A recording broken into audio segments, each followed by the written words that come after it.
Never look down on anyone in life, especially the ones struggling in silence. The rejected stone can become the cornerstone. Respect the poor. Honor the patient. God is not asleep. My dear friends, please support me by clicking the subscribe button. Your support means so much to me. Let's grow this family together. Thank you so much. Story begins. In the small cocoa farming village of Ahisu, life was quiet. People knew one another. Neighbors helped each other during harvest, and market days were filled with laughter, gossip, and the smell of roasted plantain. But behind the smiles and greetings, some people were hiding pain so deep that even the gods would look away. One of those people was Mame Abena, a woman known for her soft voice and hard-working hands. She was the first wife of Kofi Mensah, a proud cocoa farmer who once used to be the richest man in Ahisu. When Kofi married Abena, he had nothing but a small piece of land and a cutlass. Together, they worked day and night under the sun. Abena carried cocoa pods on her head while Kofi cracked them open with his knife. It was not easy, but they were in love. Everyone in the village admired their union. She's a true woman, the old women used to say. Look how she respects her husband. She is the one making Kofi grow. Abena gave birth to two beautiful children, a boy named Ya and a girl called Afia. They were sweet, humble, and respectful. Life was not rich, but it was peaceful. Kofi went to Kumasi to sell his cocoa, and when he returned, he brought a second wife. Her name was Akasua, a light-skinned, soft-spoken woman who wore wigs and walked like a city girl. The village was shocked. Did you hear? One woman whispered. Kofi has brought another wife. Yes, oh. Another replied. He didn't even tell Mame Abena. That was the beginning of sorrow for Abena. Kofi built a new room for Akasua right beside Abena's. He stopped eating Abena's food. He stopped talking to her unless it was to shout. He now smiled only when Akasua was around. Akasua quickly gave birth to two children, Kwame and SC, and Kofi's love for her grew even stronger. He bought her golden earrings, gave her money every week, and allowed her to control the household. But poor Mame Abena, she was left alone with her children, doing all the chores. She cooked for everyone, yet she was the last to eat. Sometimes, the food finished before she could even taste it. She swept the whole compound every morning before the sun rose. She washed all the clothes, including Akasua's expensive lace dresses, yet no one told her, thank you. Her children, Ya and Afia, began to notice the unfairness. Mama, little Afia asked one day, why doesn't Dada love us anymore? Abena looked at her daughter with wet eyes and said, don't worry, my child. God sees everything. But the pain was deep. Sometimes at night, Abena would cover her head with her wrapper and cry silently. She didn't want her children to see her tears. But the walls heard her. The moon saw her. And the spirits of her ancestors whispered, endure, daughter. Endure. The worst part was that the village began to mock her. Kofi don't chop fine meat, one man joked. He's tired of old soup. Abena should just pack her load and go, some women said. How can one man have two wives in one house? Shame. But Abena stayed, not because she was weak, but because of her children. She wanted them to have a home. A roof over their head. A father figure, even if that father had forgotten them. Ya, the older child, was sharp in school. Even though his father refused to pay his fees, Abena sold groundnuts to keep him in class. Afia, young but strong, followed her mother to the farm and learned to carry firewood on her head without complaining. Every time Kofi brought gifts for Akasua and her children, shoes, clothes, biscuits, Abena and her children would watch silently. Ya would clench his jaw. Afia would look away. Abena would smile weakly and say, it's okay. One day, things will change. But the truth, she was dying inside. One Harmattan morning, Kofi shouted at her in front of the whole compound. Lazy woman, what do you even do in this house? Abena didn't reply. She only looked at him with tired eyes and continued pounding fufu for everyone. That night, when she went to lie down on her thin mat, Ya crept beside her.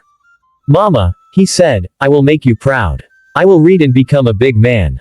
You will live in a big house, and nobody will ever shout at you again.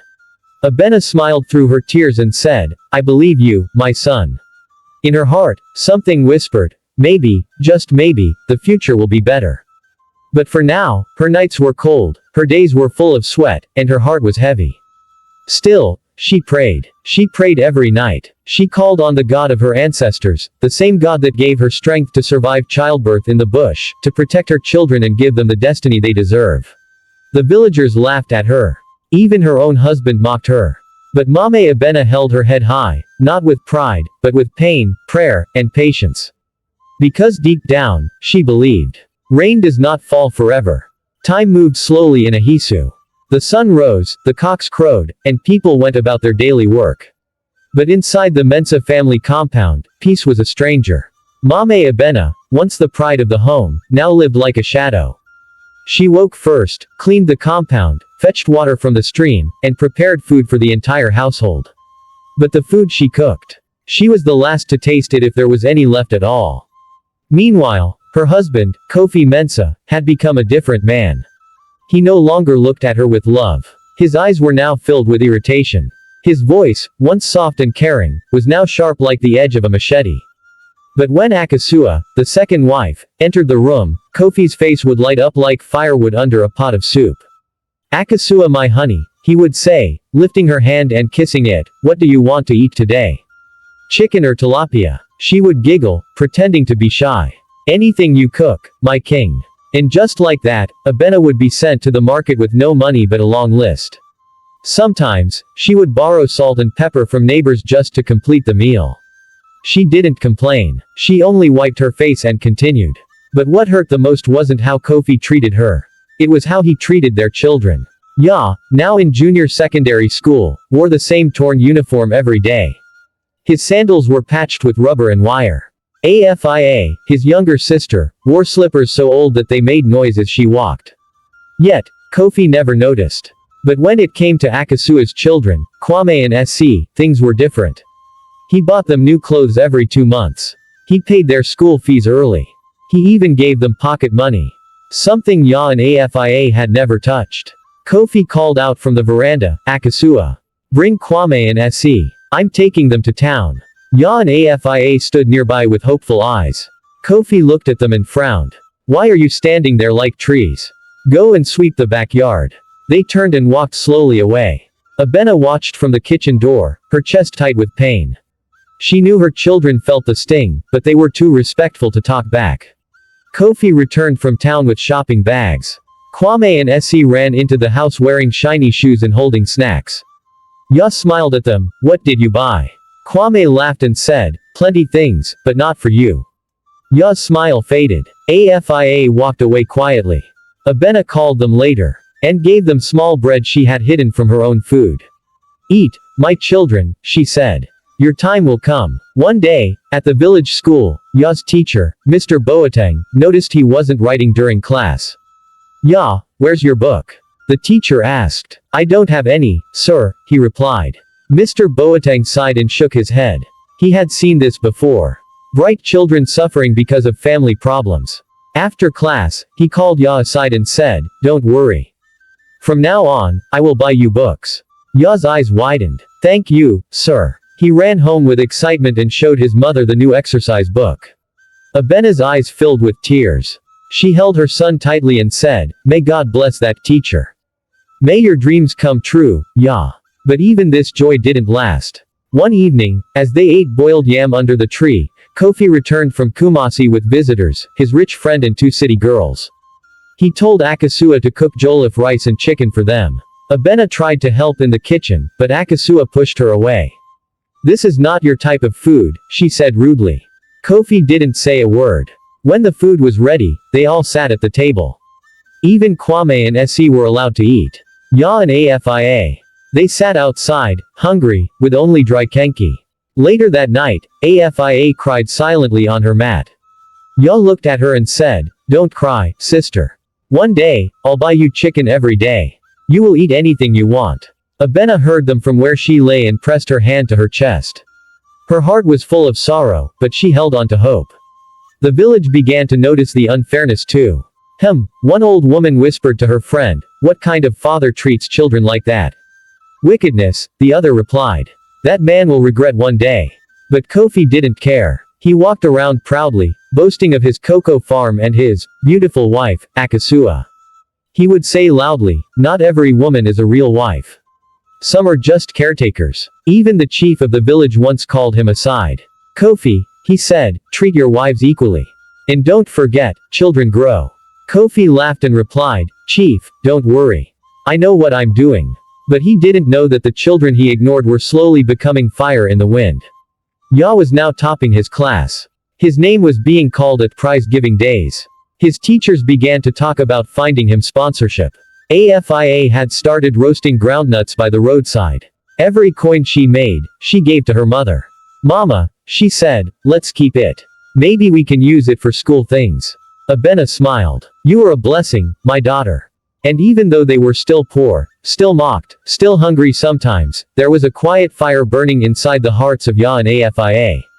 They had made up their minds, they would succeed. Not just for themselves, but for their mother. Because even if the world turned its back on them, she never did.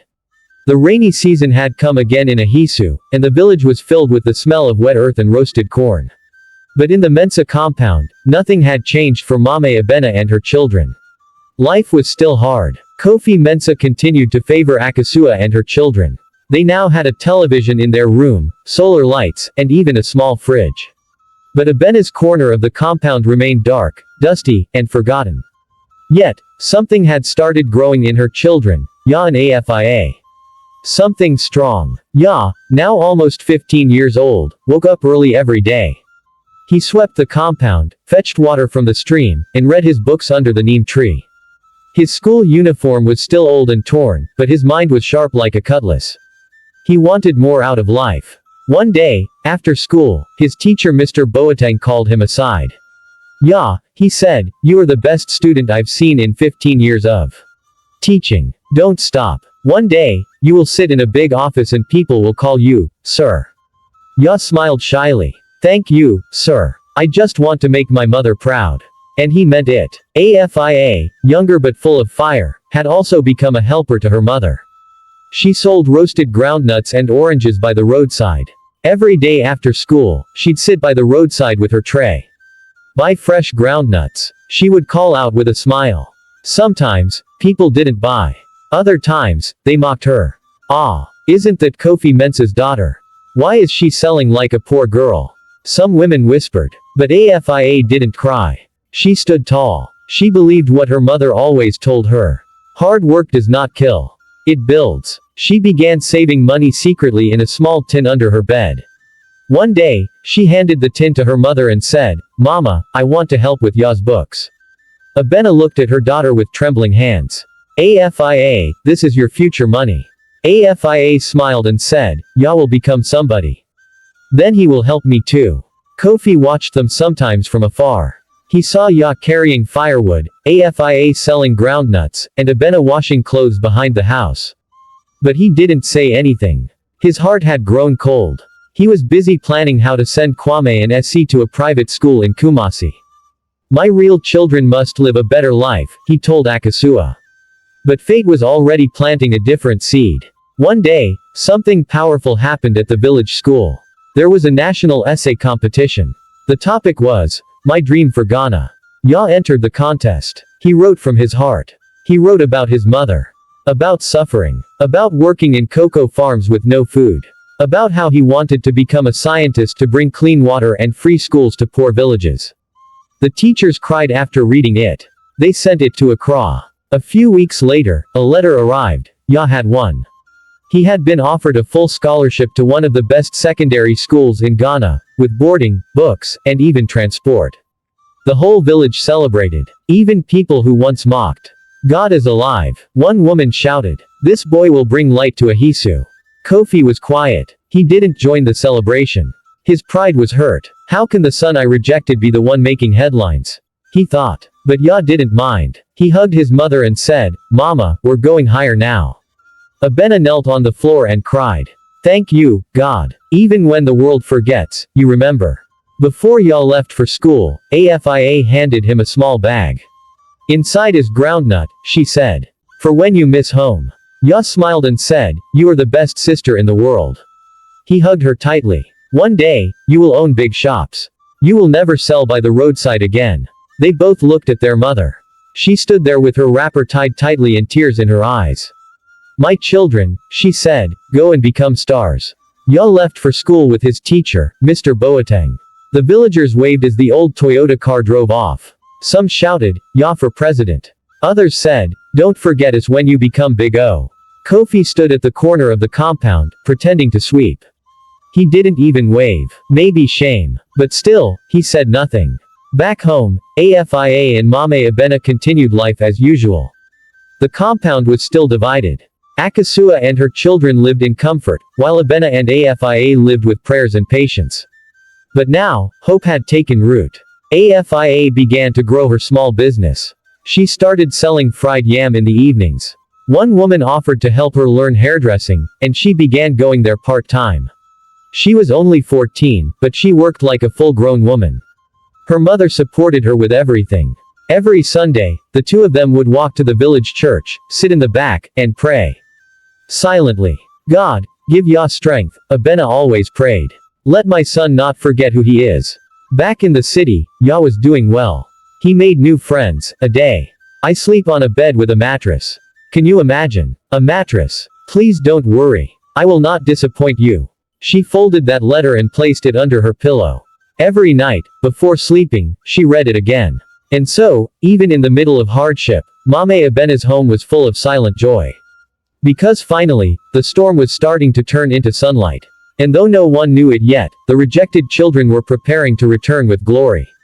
It had been 2 years since Ya left Ahisu for senior secondary school in the city, but his name still rang through the village like church bells on Sunday morning.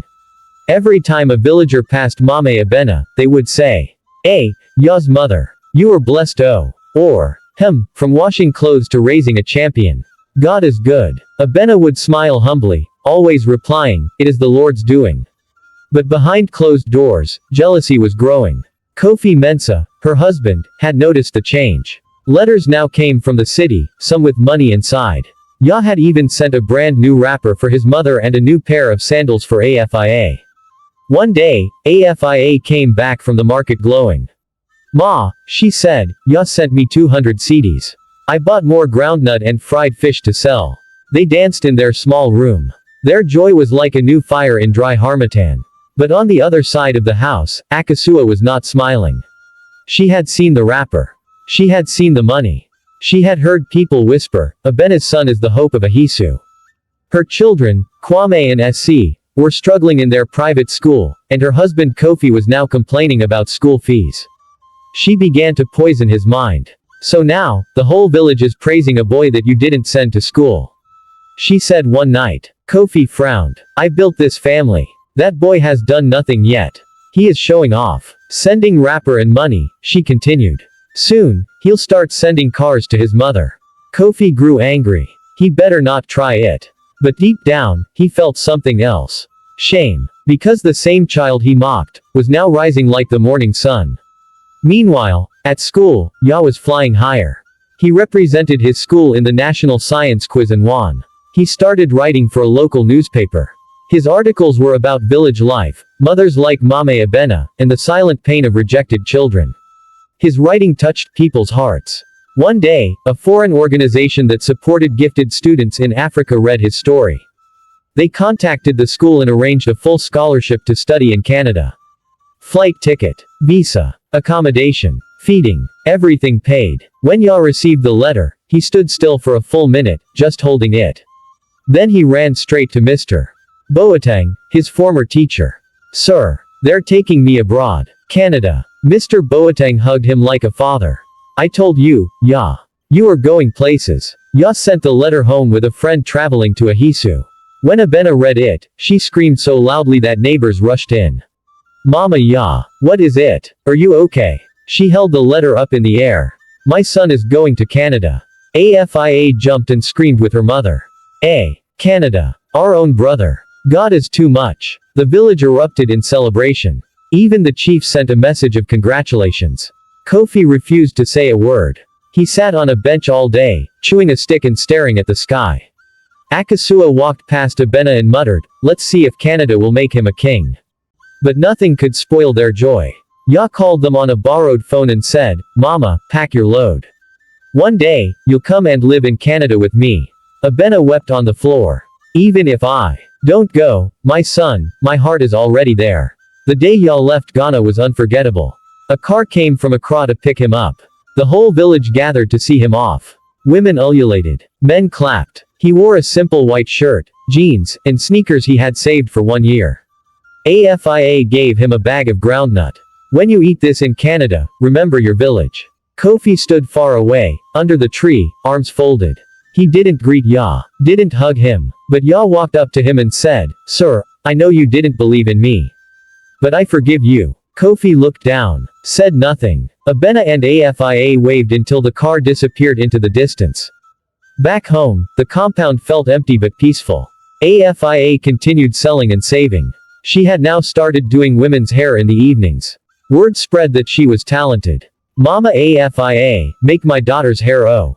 Women shouted at her kiosk. She started earning more. Abena used some of the money to buy cement blocks.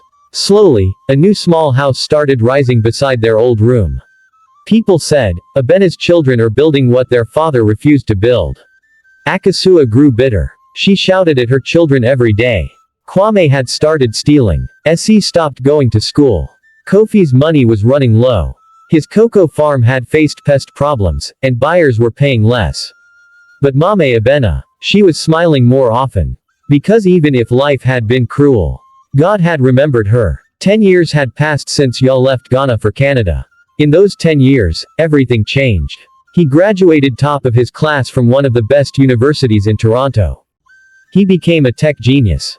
A smart investor. A young man who built $1 million company before the age of 30. He traveled to places his father had never even heard of, Dubai, Singapore, South Korea, South Africa. But no matter where he went, he never forgot Ahisu. He never forgot his mother. And he never forgot the pain. Back in Ahisu, AFIA was now the talk of the town. She had built a big salon called Afia's Touch, in Kumasi. From braiding to wigs, celebrities and rich women lined up to have her touch their hair.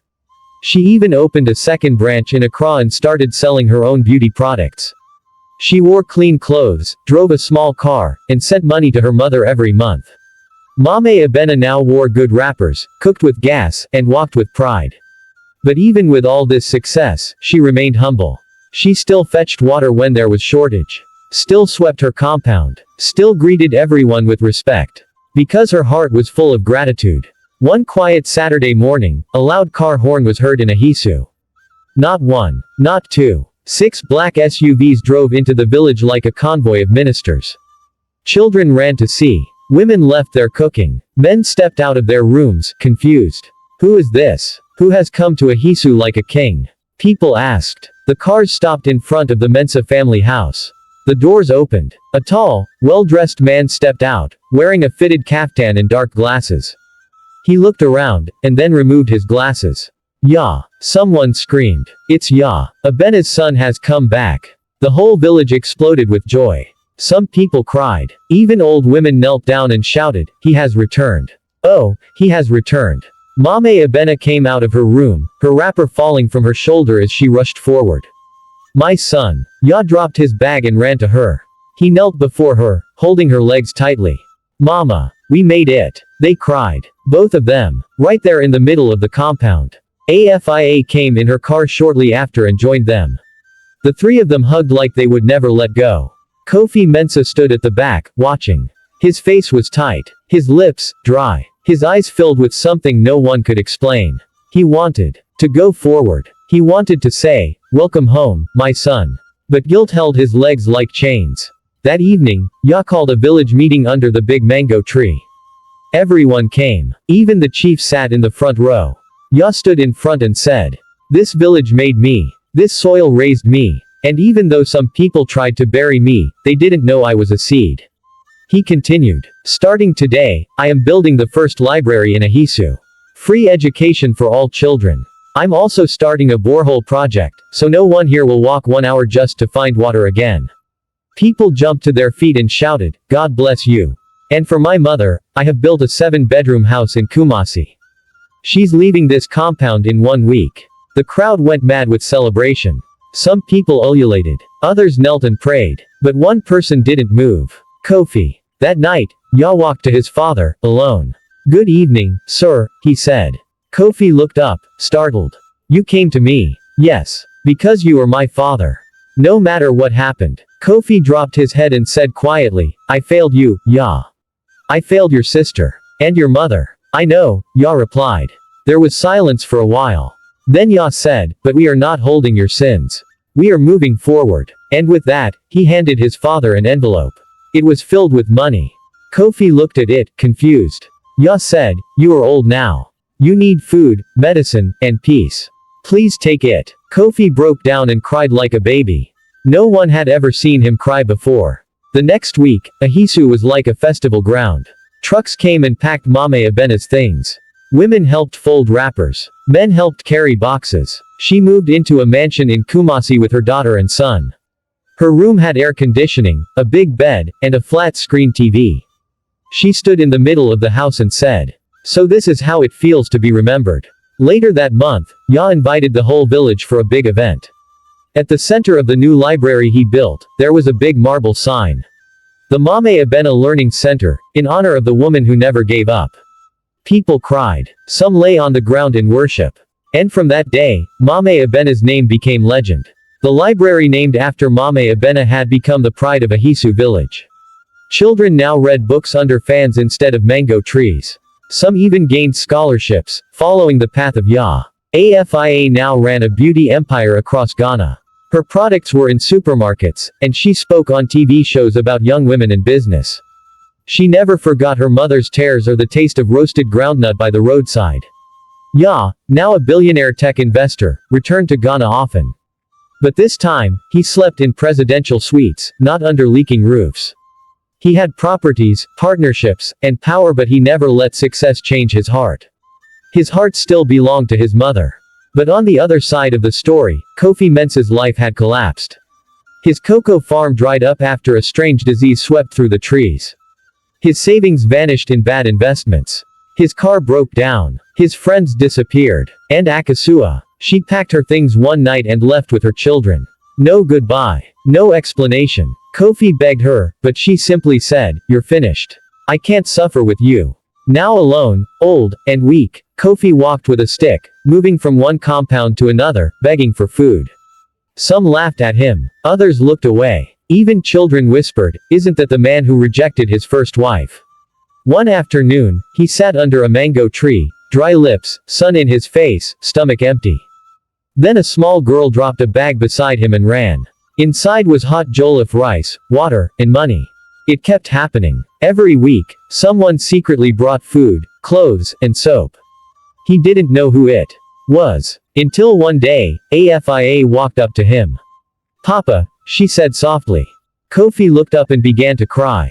You've been feeding me. Yes, she replied. Even after everything I did to your mother, to you, to your brother. Afia knelt down beside him and said, we are not God. But we were raised by a woman who taught us to forgive. When Ya heard of his father's condition, he flew down from Canada. He came straight to Ahisu, and this time, he came alone, no convoy, no crowd. He found his father under the tree, weaker than he remembered. Sir, he said, it's time to come home. Kofi looked up in shame. I'm not worthy. Ya bent down and helped him up. You're still my father. They drove to Kumasi and entered the mansion he had built for his mother. There, in the same home where Mame Abena now lived like a queen, she saw the man who once made her life bitter. Their eyes met. Kofi knelt slowly and said, Abena, forgive me. I was blind. I followed pride. I rejected the treasure God gave me. Tears rolled down Abena's face. She walked up to him, held his hand, and said, I cried every night, but God heard me. I forgive you. Kofi lived in that house for 2 more years. Afia ensured he had medicine, clothes, and peace. Ya built a clinic in Ahisu. And when Kofi finally passed on, he was buried with honor. Not because he was a good man, but because the children he once rejected had learned to be better humans. With all your success, who is your biggest hero? Not me. Not even my sister. My mother. The woman who had nothing, yet gave us everything. The woman who was thrown away, but never stopped standing. The world heard her name. The village never forgot her. And heaven surely recorded her strength. Never laugh at someone's pain. Never forget those who stood by you when you had nothing. And never doubt that God can lift the rejected to the top. The tears of Mame Abena have now become rivers of blessing. Thank you for watching. If this story touched your heart, don't forget to like, comment, and subscribe. More powerful African stories are coming your way. I love you all. Bye.